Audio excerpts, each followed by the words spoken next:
नमस्कार प्रिय विद्यार्थियों, परिष्कार क्लासेस के यूट्यूब चैनल पर आपका अभिनंदन, आपका स्वागत। तो मैं नए वीडियो के साथ आपको बताया, मैंने न्याय व्यवस्था तक करवा दिया था। आगे चलते हैं मौर्य प्रशासन में। तो मौर्य प्रशासन में टॉपिक है मौर्य समाज।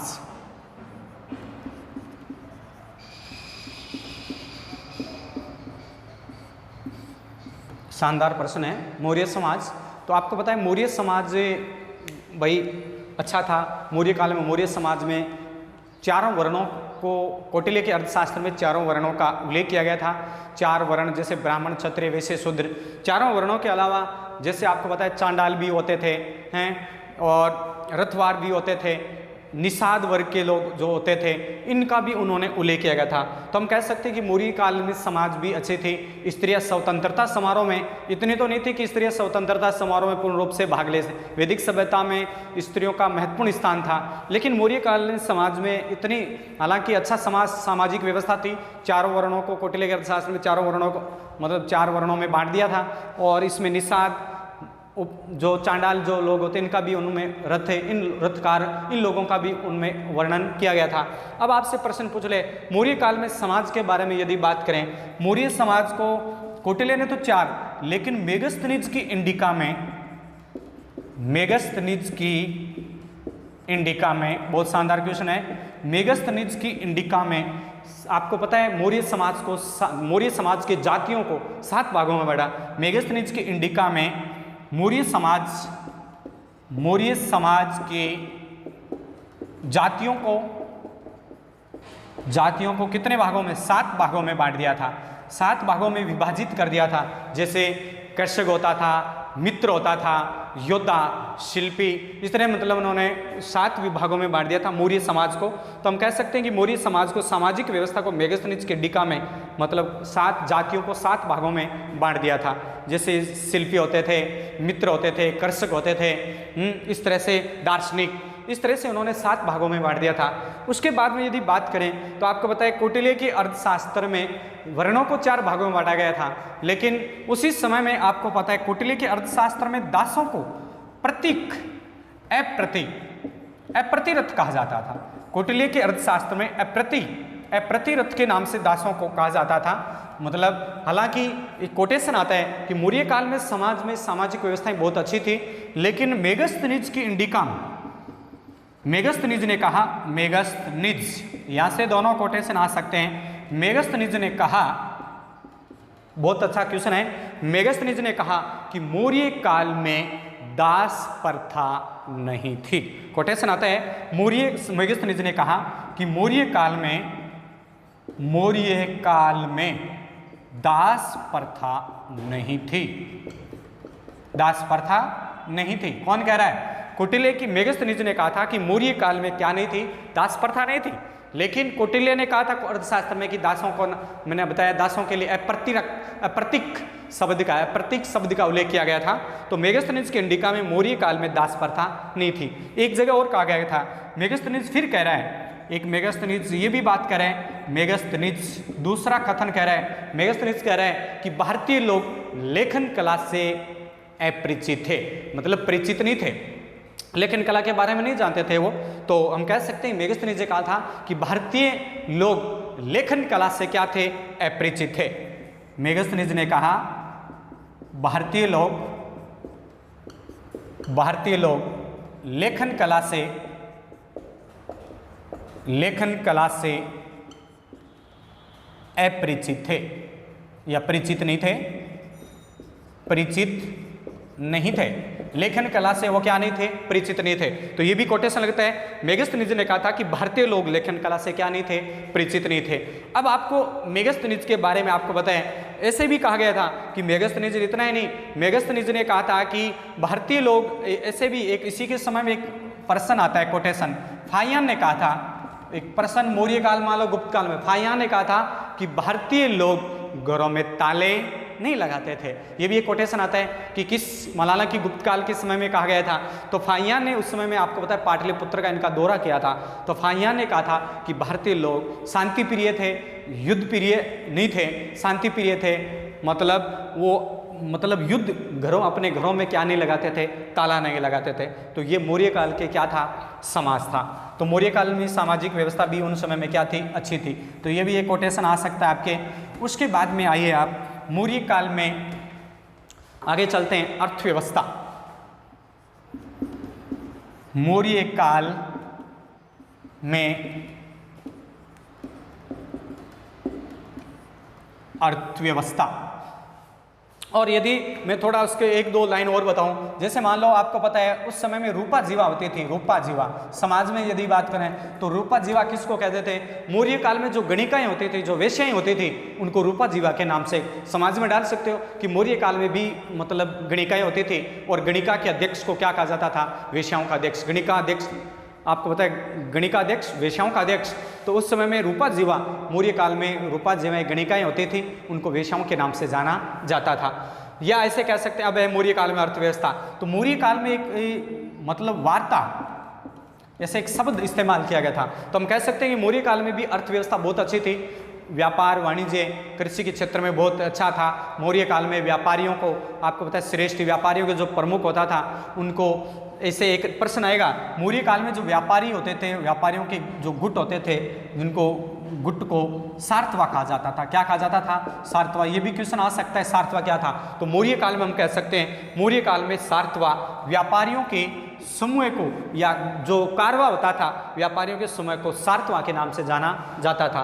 तो हम कहेंगे मौर्य काल में अर्थव्यवस्था, कृषि व्यापार, कृषि क्षेत्र अच्छा था। मौर्य काल में व्यापार वाणिज्य अच्छा था। इसलिए उसके बाद में वार्ता, मतलब मौर्य काल में वार्ता शब्द का ध्यान, वार्ता शब्द की ओर अंकित ध्यान अग्रसर किया गया था। अब आपसे पूछेंगे वार्ता क्या है, तो मौर्य काल में व्यापार वाणिज्य, मौर्य काल में व्यापार वाणिज्य, कृषि और पशुपालन। मौर्य काल में वार्ता, तो हम कहेंगे मौर्य काल में वार्ता, व्यापार वाणिज्य, कृषि, पशुपालन, तीनों का सम्मिलित जो नाम था, उनको किस नाम से जाना गया था, वार्ता के नाम से। तो हम कह सकते हैं मौर्य काल में वार्ता, व्यापार वाणिज्य, कृषि, पशुपालन, इन तीनों को सम्मिलित जो था, कृषि व्यापार वाणिज्य, कृषि और पशुपालन, इनको वार्ता के नाम से जाना जाता था। या हम कह सकते हैं व्यापारियों के जो समूह होते थे। हम ऐसे भी कह सकते हैं, जैसे पणी, आपको पता है पणी मौर्य काल में होता था, व्यापारियों के समूह। और या श्रेष्ठी, व्यापारियों के जो प्रमुख होते थे उनको क्या कहा जाता था, श्रेष्ठी। सार्थवा, व्यापारियों के जो एक कारवा होता था उसको सार्थवा के नाम से जाना जाता था। उसके बाद में वार्ता मैंने बताया, तो व्यापार वाणिज्य, कृषि, पशुपालन का जो शब्द था वो वार्ता। तो आपको पता है मौर्य काल में अर्थव्यवस्था बहुत अच्छी थी, कृषि व्यवस्था अच्छी थी। मगध जो महाजनपद था, आपको पता है मगध मौर्यों की राजधानी रही है। तो मगध उस समय में उपजाऊ क्षेत्र था, और मगध में मगध के आसपास के जो उपजाऊ क्षेत्र, नदियों का द्वार का क्षेत्र होने के कारण, इसलिए मगध बहुत विकसित प्रदेश था कृषि अर्थव्यवस्था के कारण। उसके बाद में आपको पूछेगा कि मौर्य काल में अर्थव्यवस्था और भी टैक्स से संबंधित कर, मौर्य काल में अर्थव्यवस्था में कर से संबंधित क्वेश्चन आते हैं ज़्यादातर। जैसे मान लो मैं बात करूं मौर्य काल में अर्थव्यवस्था में और क्या था, व्यापार कैसे होता था। यहाँ व्यापार में भी कह सकते हैं कि मौर्य काल में, जैसे बात करूं मैं, जैसे बड़ौच और ताम्रलिप्ति वे व्यापारी केंद्र हुआ करते थे, मतलब इससे व्यापार होता था। तो बड़ौच और ताम्रलिप्ति से मौर्य काल में क्या होता था, एक स्थान से दूसरे स्थान व्यापार किया जाता। व्यापार के मुख्य केंद्र माने जाते थे। बड़ौच गुजरात में है, ताम्रलिप्ति पश्चिम बंगाल। ये व्यापारिक दृष्टि से महत्वपूर्ण माने जाते थे। उस समय में सूती कपड़े, इनका वस्तु निर्माण, सूती कपड़े का वस्तु निर्माण का सर्वाधिक व्यापार होता था उस समय में। ये भी आपको पूछे मौर्य काल में अर्थव्यवस्था और क्या थी। जैसे मान लो आपको कर से संबंधित मौर्य काल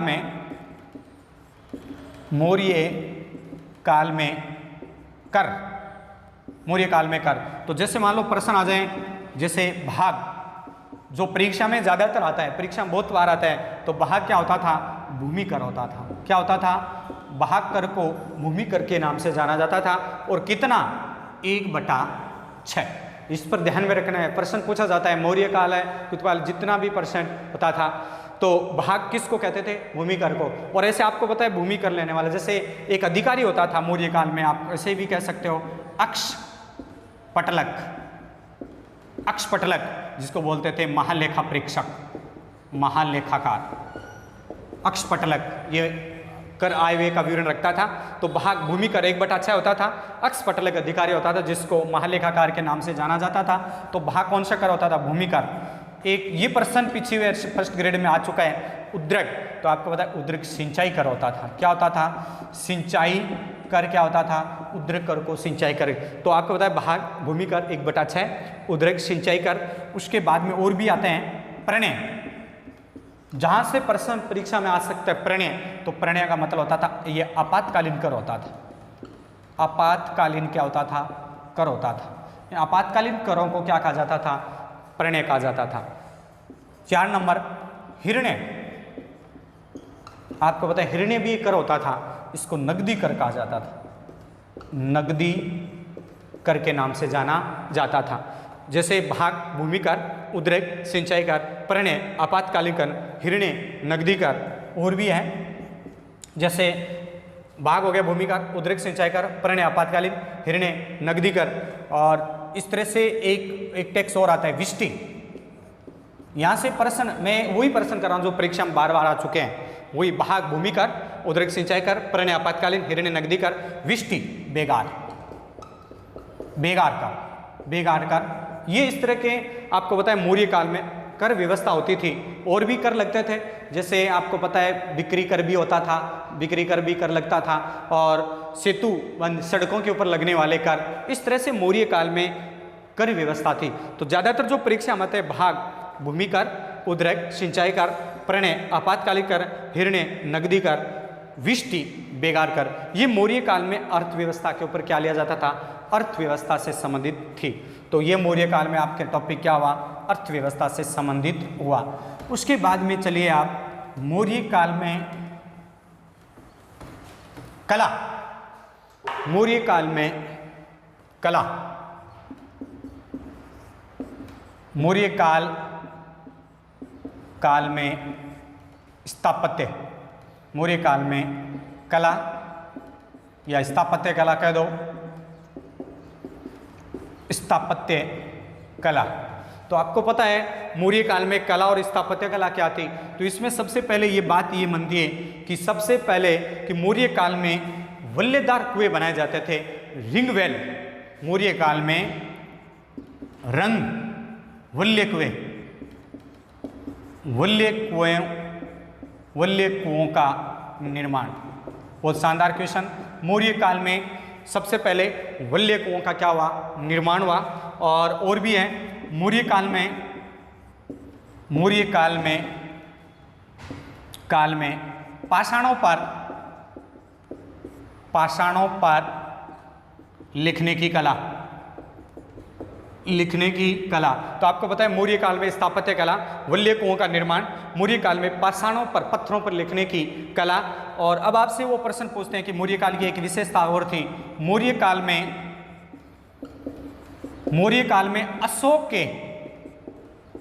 अशोक के जो अभिलेख होते थे, जो शिलालेख होते थे, एकाश्मक पत्थर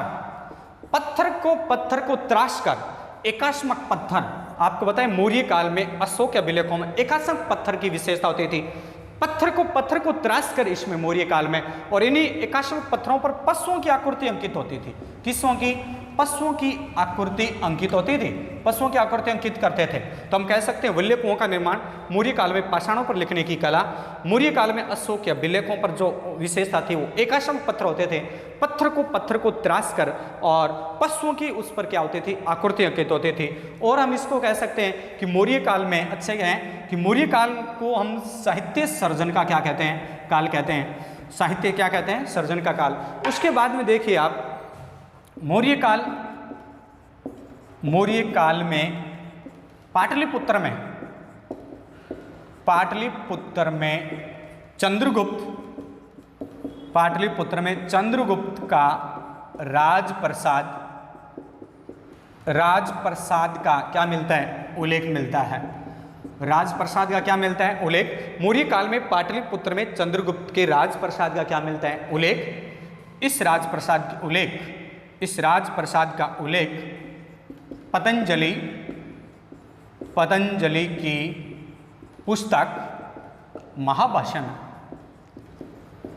महाभाष्य में, पंचजलि की पुस्तक महाभाष्य में इसका क्या मिलता है, राजप्रसाद का उल्लेख। और भी हम कह सकते हैं, जैसे आपको पता है सारनाथ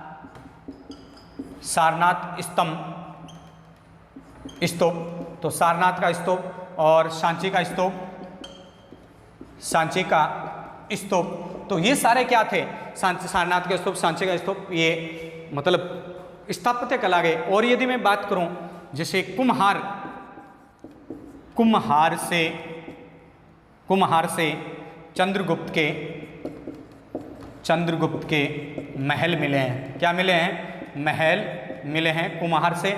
और पाटलिपुत्र के पास पाटलिपुत्र के पास एक काबुली बाग है, उस काबुली बाग से भी हमें स्थापत्य कला के क्या मिले हैं, प्रमाण मिले हैं। और यदि मैं बात करूं, आपको पता है एक नोट के रूप में लिख सकते हैं हम,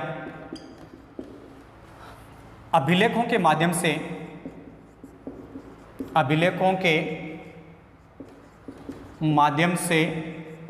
संबोधित करने की प्रेरणा अशोक को दारा से मिली। अभिलेखों के माध्यम से संबोधित करने की प्रेरणा अशोक को दारा से मिली। दारा ने कहा कि आप अभिलेखों के माध्यम से जनता को क्या करो, संबोधित करो। और ऐसे भी पता था कि जो दारा थे, दारा के अभिलेखों, ईरान के जो लोग होते थे, उनके अभिलेखों की क्या विशेषता थी कि वो पत्थर के ऊपर पत्थर रखकर उन्होंने मतलब अभिलेखों जोड़ते थे, पत्थर को पत्थर जोड़कर, और वहाँ पर वो मनुष्य की आकृति अंकित करते थे। हमारे जो अभिलेख होते थे उन पर पशुओं की आकृति अंकित होती थी, और वो क्या करते थे, मानव की आकृति अंकित करते थे। और यदि मैं बात करूं, आपको पता है मतलब ये मैंने बताया सारनाथ का स्तूप, सांची का स्तूप, ये भी हमारे स्थापत्य कला की दृष्टि से क्या है, महत्वपूर्ण है। और यदि मैं बात करूं, पीछे मैंने आपको बढ़ा भी दिया, यहाँ से प्रश्न आ भी सकता है कि स्थापत्य कला में जैसे मान लो जो दिल्ली टोपरा, दिल्ली टोपरा, तो आपको पता है दिल्ली टोपरा पर एक जगह 7 स्तंभ लेख मिले। जैसे ये भी आपको पूछा जा सकता है, जैसे रामपुरवा यहाँ आ जाएगा, जैसे दिल्ली टोपरा, तो दिल्ली टोपरा पर एक जगह आपको पता है, एक ही जगह, और जगह तो 6 स्तंभ मिले, दिल्ली टोपरा पर एक ही जगह 7 स्तंभ हमें मतलब एक जगह मिले। तो रामपुरवा, जैसे रामपुरवा, तो यहाँ पर चिन्ह आ जाएंगे कि रामपुरवा पर किसका चिन्ह था, तो रामपुरवा पर था वर्षभ का। किसका था, वर्षभ की आकृति अंकित थी। और यदि बात करूं मैं शकीशा, तो आपको पता है शकीशा में किसके थी, गज की आकृति अंकित थी शकीशा। और यदि मैं बात करूं सारनाथ, तो आपको पता है सारनाथ पर किसकी आकृति अंकित थी, सिंह की। यदि मैं बात करूं लोरिया अर्राज, तो आपको पता है लोरिया अर्राज बतख, या हालांकि वैसे मिलते हैं बतख, सिंह। और यदि मैं बात करूं लोरिया नंदनगढ़, तो लोरिया नंदनगढ़ मोर की आकृति और औरंगजेब का चित्तर उत्कीर्ण है। तो इस तरह से क्वेश्चन आपके पूछा जा सकता है। रामपुरवा वर्षभ की आकृति, शकीशा गज की आकृति, सारनाथ सिंह, लोरिया अर्राज बतक्षी, लोरिया नंदनगढ़ मोर की आकृति, या इस पर हम लोरिया अर्राज कहते हैं हंस दाना चुगते हुए, मतलब हंस दाना चुगते हुए दिखाया गया था। लोरिया नंदनगढ़ मोर की आकृति या औरंगजेब के चित्र यहाँ पर क्या है, तो ये मौर्य प्रशासन में स्थापत्य कला की दृष्टि से क्या थे, महत्वपूर्ण थे। उसके बाद में आपको पता है, आपको मैं मौर्य प्रशासन की समाप्त की ओर ले जा रहा हूँ कि मौर्य प्रशासन अब समाप्त होने जा रहा है, तो इसलिए ये मौर्य काल आपका प्रशासन से संबंधित जो क्वेश्चन था वो लगभग आपके सिलेबस में क्या होने जा रहा है, कंप्लीट होने जा रहा है। उसके बाद में यदि आपको मौर्य प्रशासन कला के बारे में पूछ लिया, उसके बाद में आपको व्यापार वाणिज्य बताया, उसके बाद में यदि साहित्य के बारे में पूछें, मौर्य काल में मौर्य काल में साहित्य। तो आपको पता है मौर्य काल में साहित्य भी बहुत अच्छा था। तो आपको पता है सबसे पहले प्रश्न बनता है मौर्य काल को साहित्य का सर्जन काल कहते हैं, साहित्य का सर्जित काल। मौर्य काल को साहित्य का क्या कहते हैं? सर्जित काल कहते हैं। उस समय में यदि मैं बात करूं मौर्य काल के साहित्य सर्जन काल, तो सबसे ज्यादा आता है मुद्रा राक्षस। मुद्रा राक्षस, तो आपको पता है मुद्रा राक्षस किसने लिखा? विशाखा दत्त। मुद्रा राक्षस किसने लिखा? विशाखा दत्त। अब इसके भी आपको यदि थोड़ा पढ़ना चाहो तो वैसे कर सकते हो। मुद्रा राक्षस किसने लिखा? विशाखा दत्त। और इसी मुद्रा राक्षस में मैं आपको लिख दूं कि चंद्रगुप्त मौर्य को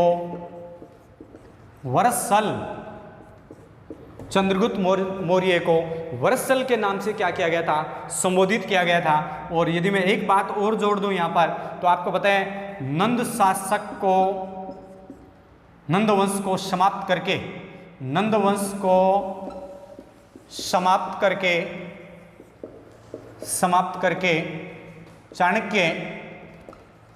चाणक्य चंद्रगुप्त को गद्दी पर बिठाता है। इसका वर्णन में मुद्रा राक्षस